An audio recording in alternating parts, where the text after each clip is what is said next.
Hello friends, मैं हूं गिरीश कुमार और आप सबका स्वागत करता हूं वान्या एजुकेशन फार्मेसी में। तो आज हम पढ़ने जा रहे हैं इंडस्ट्रियल फार्मेसी फर्स्ट का। आज का जो हमारा लेक्चर है लेक्चर सेकंड, जिसके अंदर हम पढ़ेंगे प्री फॉर्मुलेशन स्टडी की जो फिजिकल कैरेक्टर है उसके बारे में हम स्टडी करेंगे। तो जो प्री फॉर्मुलेशन के अंदर जो अपने को पिछले लेक्चर में हमने देखा कि हमने को 4 मेन कैरेक्टर पढ़ने हैं: organoleptic character, bulk character, stability और सॉलिबिलिटी। तो आज हम इस लेक्चर के अंदर के ऑर्गेनोलेप्टिक कैरेक्टर, बल्क कैरेक्टर के बारे में कंप्लीट स्टडी करेंगे। तो फर्स्ट वन जानते हैं कि प्री फॉर्मुलेशन होता क्या है। Pre formulation that means formulation से जो पहले का स्टेप होगा उसको बोलेंगे प्री फॉर्मुलेशन स्टडी। तो प्री फॉर्मुलेशन स्टडी के अंतर्गत हमने को ये मेन 4 जो फिजिकल कैरेक्टर होंगे, ऑर्गेनोलेप्टिक कैरेक्टर, बल्क कैरेक्टर हो गया, स्टेबिलिटी हो गया, सॉलिबिलिटी, इन सब की डिटेल स्टडी करनी है। किसी भी जो रिएजेंट मतलब कि जो भी एक्सिपिएंट होगा या फिर जो अपना एपीआई होगा, इन सब की जो चारों कैरेक्टर है उसके बारे में स्टडी करनी पड़ेगी, ताकि उसकी जो नई ड्रग बनने वाली उसकी स्टेबिलिटी ज़्यादा हो, वो ज़्यादा इफेक्टिव हो। इस सब के लिए इस चारों कैरेक्टर को पढ़ना जरूरी। फर्स्ट वन पढ़ते हैं ऑर्गेनोलेप्टिक कैरेक्टर। ऑर्गेनोलेप्टिक कैरेक्टर मतलब ऑर्गेनोलेप्टिक 2 वर्ड से मिलकर बना है, ऑर्गन प्लस लेप्टिक। ऑर्गन में आगे सेंसरी ऑर्गन, जिसके सेंसरी ऑर्गन के थ्रू हम क्या कर सकते हैं, टेस्ट का पता कर सकते हैं, स्मेल का पता कर सकते हैं, कलर का पता कर सकते हैं और ऑर्डर का पता कर सकते हैं। लेप्टिक मतलब लवर, ठीक है। तो देखिए इसकी जो डेफिनेशन वो क्या होगी, those property of any compound which can be identify the drug smell, color, odor and taste, it's called the organoleptics। देखिए इसके अंदर अपने को ड्रग की स्मेल, कलर, ऑर्डर और टेस्ट के बारे में पता चलेगा, ठीक है। अब देखिए ये हो गया अपना ऑर्गेनोलेप्टिक कैरेक्टर कंप्लीट। हम दूसरा जो अपना जो टॉपिक है वो है बल्क कैरेक्टर। अब बल्क कैरेक्टर अंदर क्या देखेंगे, particle size, crystalline structure, amorphous, polymorphism, इन सब के बारे में देखेंगे इस बल्क कैरेक्टर के अंतर्गत। तो देखिए अब क्रिस्टलाइन फॉर्म क्या होता है, फर्स्ट वन जानेंगे क्रिस्टलाइन शेप क्या होता है। देखिए ये कोई माना कि अपने पास ये कोई कंपाउंड है या फिर कोई मटेरियल है जिस जो सॉलिड फॉर्म में है, जो क्रिस्टलाइन फॉर्म में। देखिए ये इसका जो स्ट्रक्चर है वो स्क्वायर शेप में, और इसके जो अंदर के जो पार्टिकल हैं या फिर जो क्रिस्टल है वो सारे क्या हैं, एक ही फॉर्म में, स्क्वायर फॉर्म में। ये इसका शेप हो गया, ठीक है। अब देखिए क्रिस्टल क्या हो सकते हैं, एक तो जो क्रिस्टलाइन फॉर्म है अपने पास ये 2 पार्ट में डिवाइड हो सकते हैं, क्रिस्टल हैबिट और क्रिस्टल इंटरनल स्ट्रक्चर। अब क्रिस्टल हैबिट क्या है और क्रिस्टल इंटरनल स्ट्रक्चर क्या है, इन सब को देखिए स्ट्रक्चर। क्रिस्टल हैबिट का मतलब होता है पार्टिकल एक्सटर्नल स्ट्रक्चर। देखिए जैसे कि अपने पास कोई कंपाउंड है, सॉलिड कंपाउंड है, मटेरियल है, जिसका जो शेप है वो क्या है, ट्रायंगुलर शेप है। तो ये जो बाहरी शेप है मतलब ये ट्रायंगुलर शेप है, तो इसको बोलेंगे क्रिस्टल हैबिट। जो कंपाउंड का बाहरी शेप होगा उसको बोलेंगे क्रिस्टल हैबिट, और जो कंपाउंड के अंदर के जो क्रिस्टल हैं, जो सॉलिड पार्टिकल है, इसका जो इनर स्ट्रक्चर है वो क्या है, राउंडेड स्ट्रक्चर, तो इसको बोलेंगे क्रिस्टल इंटरनल स्ट्रक्चर। क्लियर। अब देखिए अब बात करते हैं क्रिस्टल लैटिक्स।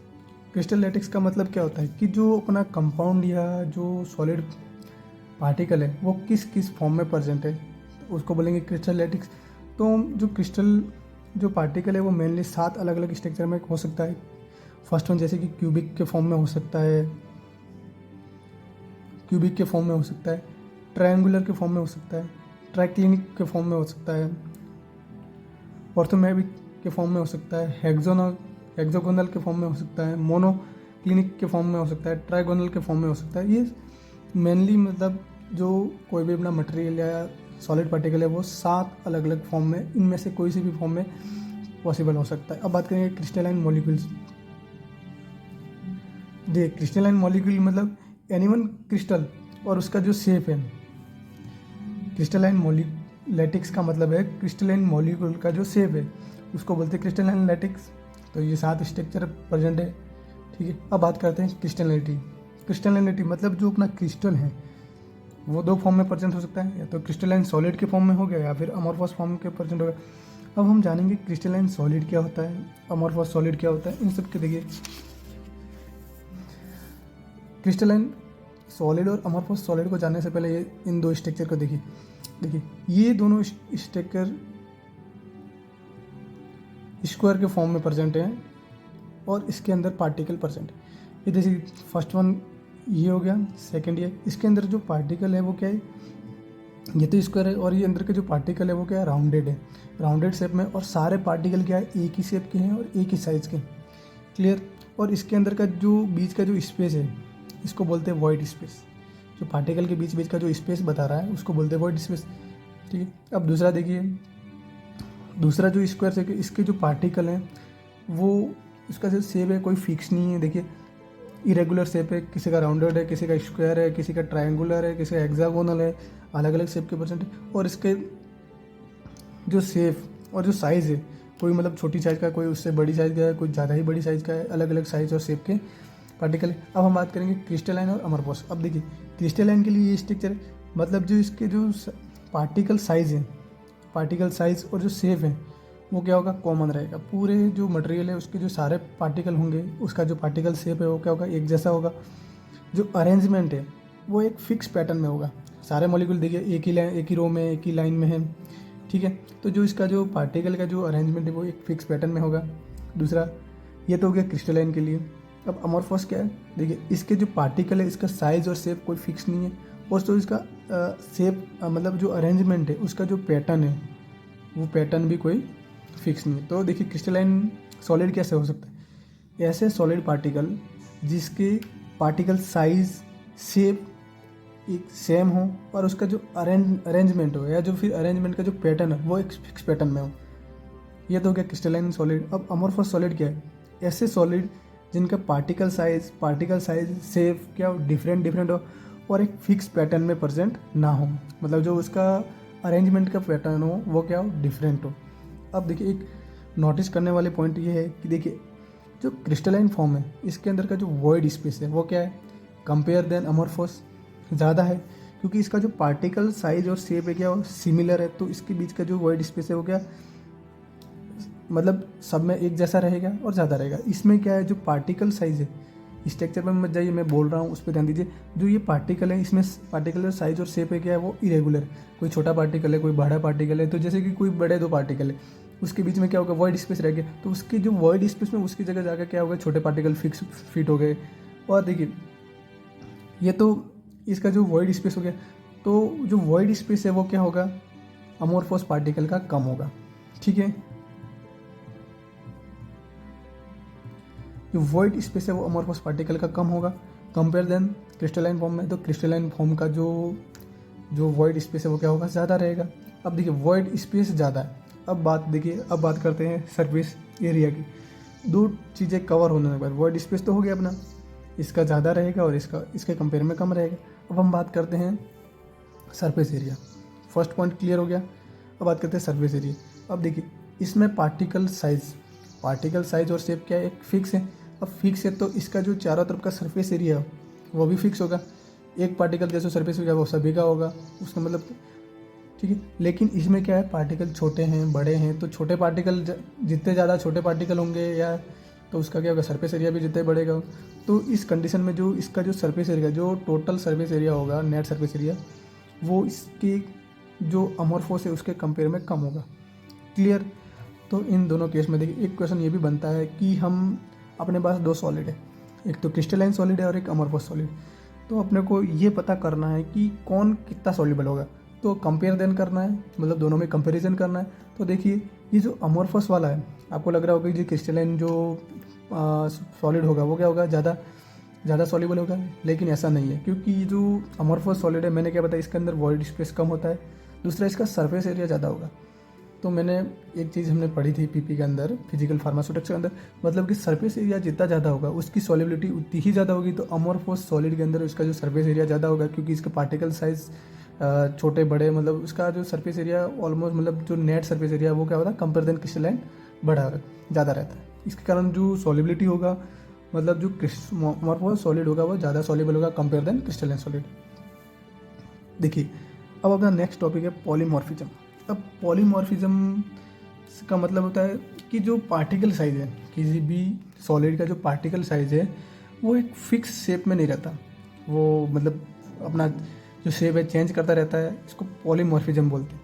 और जो पॉलीमॉर्फ बोलते हैं ऐसे कंपाउंड को पॉलीमॉर्फ बोलते हैं। ऐसे जो पार्टिकल जो क्या करते हैं, एक फिक्स शेप में नहीं रहते। मान लिया कि कोई पार्टिकल है वो क्या पहले स्क्वायर शेप में था, फिर वो राउंडेड हो गया, फिर वो ट्रायंगुलर हो गया, तो वो क्या है, एक फिक्स शेप में नहीं है, फिर अपना शेप चेंज करता रहता है। ऐसे कंपाउंड को पॉलीमॉर्फ बोलते हैं। और ऐसे कंपाउंड को शो करने वाले जो एक्टिविटी उसको पॉलीमॉर्फिज्म बोलते हैं। क्लियर।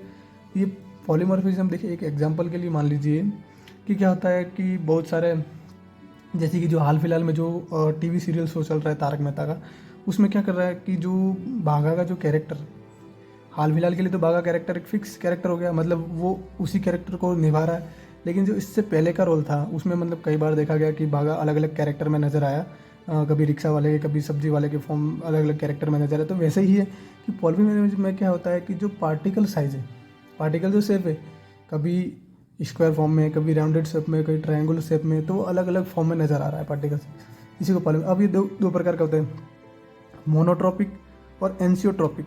अब देखिए, मोनोट्रॉपिक और एंसियोट्रॉपिक में मतलब क्या है, एक सॉलिड पर अपने पास एक सॉलिड है, ठीक है। अब एक सॉलिड के जो सॉलिड मटेरियल है उसके अंदर का जो पार्टिकल साइज शेप होगा मोनोट्रॉपिक, मतलब कि एक कंपाउंड के अंदर का जो शेप होगा वो क्या होगा, फिक्स रहेगा, ठीक है। लेकिन इस एनिसोट्रॉपिक में क्या है, एक ही कंपाउंड के अंदर का जो पार्टिकल है वो अलग अलग शेप में चेंज होता रहेगा। मतलब ये वाला जो कंडीशन, स्क्वायर है, कभी राउंडेड हो जाएगा, कभी ट्रायंगल हो जाएगा, कभी इस फॉर्म में हो जाएगा, फिर हेक्सागोनल हो सकता है, किसी भी फॉर्म में कन्वर्ट हो सकता है। अब बात करें hygroscopic.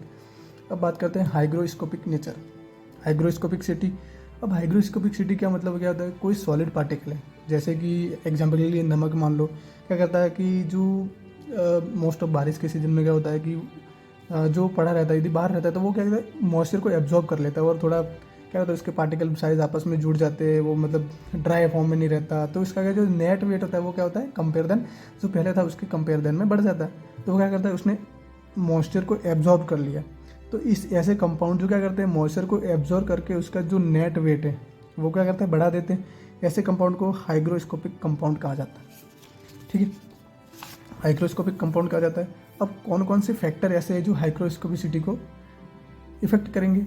First one, RH factor. RH factor का मतलब है रिलेटिव ह्यूमिडिटी। यदि जो कंपाउंड जहाँ पर है, मान लिया कि कोई कंपाउंड किसी स्टोर रूम में रखा गया, ठीक है, वो तो उसके जो आसपास का जो मॉइस्चर है, रिलेटिव मॉइस्चर है, वो डिपेंड करेगा उसकी हाइग्रोस्कोपिसिटी के लिए। अब बात करें टेम्परेचर, उसका जो टेम्परेचर किस टेम्परेचर पर रखा गया है। पार्टिकल सरफेस एरिया, यदि पार्टिकल सरफेस एरिया मतलब पार्टिकल का जितना ज़्यादा सरफेस एरिया ज़्यादा होगा वो मॉइस्चर उतना ही ज़्यादा एब्जॉर्ब करेगा, ठीक है। अब आता है मैकेनिज्म ऑफ एब्जॉर्प्शन। एब्जॉर्प्शन के मैकेनिज्म पे भी डिपेंड करता है। अब हम जानेंगे कि जो हाइग्रोस्कोपिसिटी है वो कैसे मेजर करते हैं, मतलब कैसे पता चलेगा कि कोई कंपाउंड हाइग्रोस्कोपिक है या नहीं। तो देखिए, एग्जांपल के लिए मान लिया कि अपने पास बाउल ले लिया, एक बाउल या पेट्री डिश ले ली, कुछ भी मान लो, उसको हमने नेट वेट कर लिया, इसका वेट कर लिया, ठीक है। इसके अंदर कोई भी कंपाउंड डाल दिया, ठीक है, और उसको ऐसी जगह रख दिया जहाँ मॉइस्चर है आसपास, मतलब इन्वायरमेंट में नमी है, मॉइस्चर है, उसको 1 घंटे के लिए छोड़ दिया, ठीक है। अब देखिए, अब उस 1 घंटे के बाद हम क्या कर देंगे, उसको वापस वे कर लेंगे। फर्स्ट वन तो हमने क्या किया, पेट्री डिश को वे कर लिया, उसके अंदर कोई कंपाउंड मिला लिया और फिर उसका टोटल वेट कर लिया, ठीक है। अब दूसरा कंडीशन क्या है, 1 घंटे बाद हम उसको वापस वेट करते हैं। तो वेट करते तो जो उसका नेट वेट था उसके कंपैरिजन में यदि ज़्यादा वेट आता है, उसके वेट में गेन होता है या बढ़ोतरी होती है, मतलब कि वो कंपाउंड हाइग्रोस्कोपिक इन नेचर है। क्लियर। अब बात करते हैं classification on the basis of hygroscopicity, मतलब कि जो हाइग्रोस्कोपिसिटी है इसके अकॉर्डिंग जो सॉलिड पार्टिकल है उसको कितने फॉर्म में डिवाइड कर सकते हैं। देखिए, स्लाइटली हाइग्रोस्कोपिक, स्लाइटली का मतलब होता है कम। देखिए, यदि कोई कंपाउंड को यदि मॉइस्चर कंटेनर में रिलेटिव ह्यूमिडिटी के फैक्टर में मतलब आसपास का रखा जाए, तो यदि उसमें 0.2% से लेकर 2% तक की बढ़ोतरी होती है उसके वेट में, तो वो होगा अपना slightly hygroscopic compound. Second one, hygroscopic compound, यदि उसका वेट गेन है 2% से 15% तक होता है तो अपना हो गया हाइग्रोस्कोपिक। अब आते हैं वेरी हाइग्रोस्कोपिक, यदि 15% से ज़्यादा उसका जो नेट वेट है वो 15% से ज़्यादा बढ़ जाता है तो वो हो गया वेरी हाइग्रोस्कोपिक।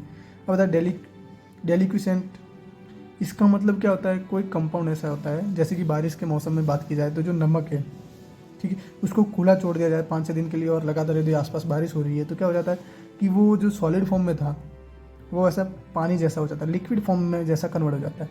तो ऐसी कंडीशन को क्या बोलते हैं, डेलिक्विसेंट। अब आते sufficient water is absorb to form a solution, कोई सॉलिड पार्टिकल है, उसने इतना अमाउंट में वाटर को एब्जॉर्ब कर लिया कि वो सॉलिड से सॉल्यूशन बन गया, मतलब उसने एक फॉर्म से दूसरे फॉर्म में कन्वर्ट हो गया। पहले किस फॉर्म में था, वो सॉलिड फॉर्म में था, तो अब वो लिक्विड फॉर्म में कन्वर्ट हो गया। क्लियर। तो आज का लेक्चर यहीं पे ख़त्म होता है दोस्तों। हर एक वीडियो को बनाने के लिए काफ़ी ज़्यादा मेहनत लगती है, तो प्लीज़ वीडियो को लाइक शेयर और सब्सक्राइब जरूर कीजिएगा।